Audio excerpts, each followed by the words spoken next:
ሰላም ጤና ይስጥልኝ። የዕለቱን ዋና ዋና ዜናዎች ይዘን ቀርበናል። በቅድሚያ ማርስተ ዜናዎቹ። ኢትዮጵያ በሁሉ መመዘኛ ከጨለማ ወደ ንጋት እየተሸጋገረች መሆኗን ጠቅላይ ሚኒስትር ዶክተር አብይ አህመድ ገለጹ። ህብረ ብሔራዊ አንድነታችንን በፍትህና በእኩልነት መሰረቶች ላይ በማዋቀር የለማች የተከበረችና የታፈረች ኢትዮጵያን ማጽናት ይገባል ሲሉ ፕሬዝዳንት ታዬ አጽቀሥላሴ አስታወቁ።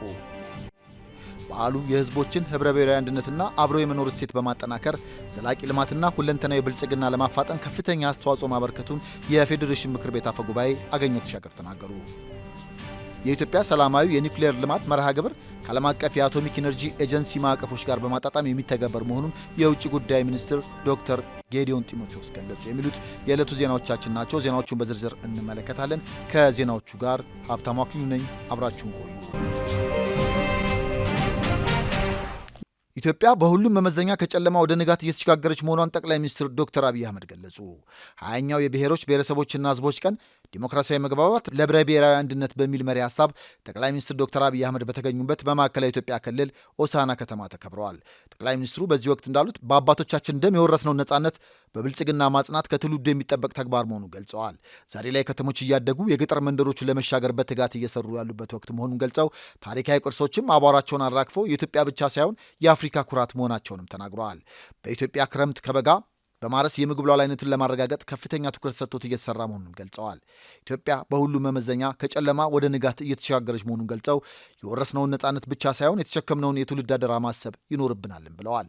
ብልጽግና ማሳካት ፈታኝ ሂደት መሆኑን ገልጸው ኢትዮጵያ ችግሯን ብቻ ሳይሆን አቅሟን ማየት እንደሚገባም ተናግረዋል። ትውልዱ ኢትዮጵያ ችግሯን ብቻ ሳይሆን አቅሟን ፈልፍሎ የማየትና የማውጣት አቅም እንዳለው በጅምር ስራዎች መታየቱን አንስተዋል። መተባበርን፣ መከባበርንና በጋራ መቆምን እንዲሁም ብሔራዊ ጥቅምን የሁላችን ሀብትና ስንቅ ማድረግ አለብን ብለዋል። የሀገርን መሻትና የባዳን ክፋት መለየት እንደሚገባ ገልጸው ኢትዮጵያውያን የባዳ ፍላጎት መሳሪያ መሆን እንደሌለባቸውም ጠቁመዋል። የሀገርን ጥቅምና የሕዝብን ክብር ማስቀደም እንደሚገባ ገልጸው ለዘመናዊነትና ለውጥ ክፍት መሆን እንደሚገባም ተናግረዋል። ኢትዮጵያ ብዙ ተስፋ ያላት ሀገር መሆኗን ገልጸው አስደናቂ ውጤት በማስመዝገብ እያንሰራራች ትገኛለች ብለዋል። ይህም መልካም ጅማሮ ለማደናቀፍ ሙከራዎች መኖራቸውን ገልጸው ማንኛውም ፈተና፣ ትንኮሳና ክፉ ሀሳብ የኢትዮጵያን ብልጽግና ማቆም አይችልም ብለዋል።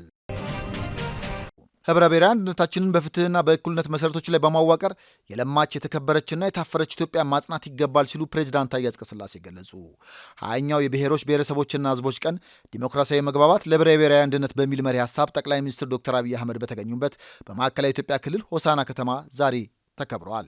ፕሬዚዳንት ታዬ አጽቀሥላሴ በኤክስ ገጻቸው ዲሞክራሲያዊ መግባባት ለህብረ ብሔራዊ አንድነት በሚል መሪ ሀሳብ ለ20ኛ ጊዜ ለሚከበረው የኢትዮጵያ ብሔሮች ብሔረሰቦችና ህዝቦች ቀን እንኳን አደረሳችሁ ብለዋል። ህብረ ብሔራዊ አንድነታችን በፍትህና በእኩልነት መሰረቶች ላይ በማዋቀር የለማች የተከበረችና የታፈረች ኢትዮጵያን እናጽና ሲሉም ጥሪ አቅርበዋል። ይህ በእንዲህ እንዳለ የኦሮሚያ ክልል የ21ኛው ብሔሮች ብሔረሰቦችና ህዝቦች ቀን እንዲያስተናግድ ተመርጠዋል። በጅማ ከተማ ለሚከበረው የብሔሮች ብሔረሰቦችና ህዝቦች ቀን የኦሮሚያ ክልል ርዕሰ መስተዳድር ሽመልስ አብዲሳ ከማዕከላዊ ኢትዮጵያ ክልል ርዕሰ መስተዳድር ዶክተር እንዳሻው ጣሰው የዝግጅቱን ሰንደቅ ዓላማ ተረክበዋል። በዓሉ የህዝቦችን ህብረ ብሔራዊ አንድነትና አብሮ የመኖር እሴት በማጠናከር ዘላቂ ልማትና ሁለንተናዊ ብልጽግና ለማፋጠን ከፍተኛ አስተዋጽኦ ማበርከቱን የፌዴሬሽን ምክር ቤት አፈ ጉባኤ አገኘሁ ተሻገር ገለጹ። 20ኛው የኢትዮጵያ ብሔሮች ብሔረሰቦችና ህዝቦች ቀን በማዕከላዊ ኢትዮጵያ ክልል በሆሳዕና ከተማ ተከብረዋል።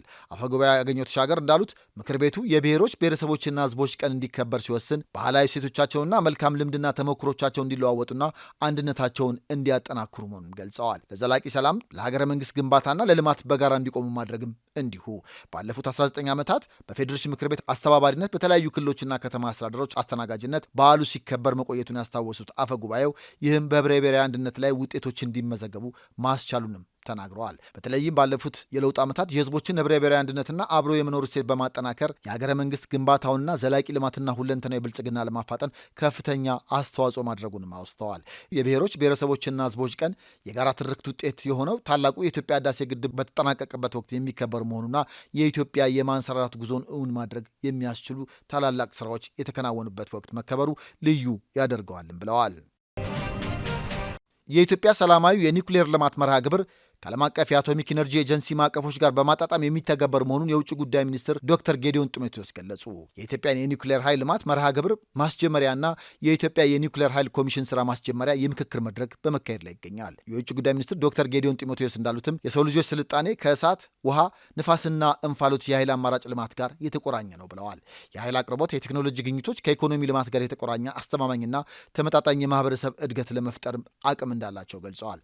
ኢትዮጵያን በሰው ሰራሽ አስተውሎትና ቴክኖሎጂ ልማት በአዲስና አስፈላጊ የኢንዱስትሪ አብዮት ጉዞ ላይ እንደምትገኝም ተናግረዋል። የኒውክሌር ቴክኖሎጂ ልማት በአስተማማኝ የረዥም ጊዜና ንጹህ የኃይል ምንጭነት ከፍተኛ ትኩረት እያገኘ መምጣቱን አንስተዋል። የኒውክሌር ኃይል ለዘላቂ ብልጽግና መሰረት ነው ያሉት የውጭ ጉዳይ ሚኒስትሩ የኢትዮጵያን ፈጣን የኢኮኖሚ እድገትና ብዙ የህዝብ ቁጥር የኃይል ፍላጎት ለማሟላት የረዥም ጊዜና ስትራቴጂካዊ የመሰረተ ልማት ግንባታ ኢንቨስትመንቶችን ማስፋት አስፈላጊ ሆኗል ብለዋል።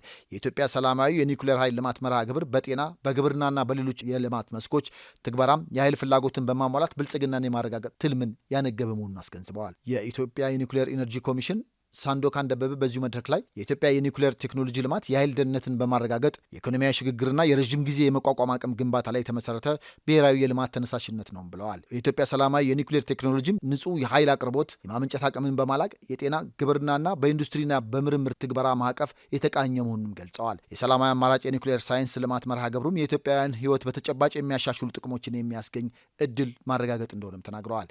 የኃይል አቅርቦቱ የእድገት ሞተር ነው ያሉት ኮሚሽነሩ የሰላማዊ አማራጭ አስተማማኝ የኒውክሌር ኃይል ልማት መርሃ ግብርም የኢትዮጵያን እድገት ጥራትና ፍጥነት ይቀርጻል ብለዋል። የኢትዮጵያ መንግስት የኒውክሌር ኃይል ልማት ቁርጠኝነትም ቀጣይነት ያለው የኢኮኖሚ እድገትን ማረጋገጥ ታሳቢ ያደረገ ደፋር ውሳኔ መሆኑንም አብራርተዋል። ዜናዎቹ ጋር ሀብታሙ አክሊሉ ነበርኩኝ። ሰላም ቆዩ።